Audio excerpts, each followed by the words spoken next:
Sejujurnya memang kurang puas hati lah dengan 19. Okay Jimmy, map 2 dengan 6 hampir nak chicken dinner.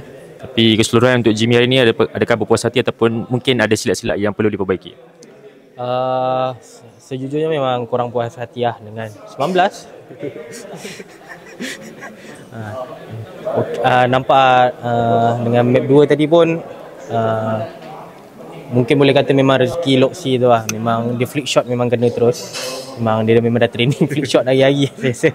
So memang bukan rezeki kita orang lah. Untuk pada map 6 tadi kita orang dapat bounce back out, even though kita orang dapat kita orang ada dengan 2 orang, tapi kita orang boleh survive sampai nombor 2 lah. So last day untuk Jimmy sendiri, apa yang perlu diperbaiki untuk korang punya last untuk rebut top 3 peluang ni? Last memang kita orang last day ni memang kita orang nak kena buat yang lebih terbaik lah. Daripada hari ni memang kita orang kena memang all out lah. Sama ada kita orang nak ke top 3 ataupun kita orang nak kena pertahankan top 11 tu lah.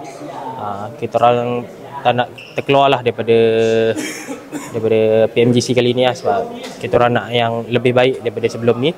So sasaran kita orang mungkin secara realistiknya adalah mungkin lepas kelas Chan dahulu lah, untuk kita orang dapat lebih momentum nanti. Kalau untuk Jimmy sendiri, of course, sekarang total tadi nombor apa?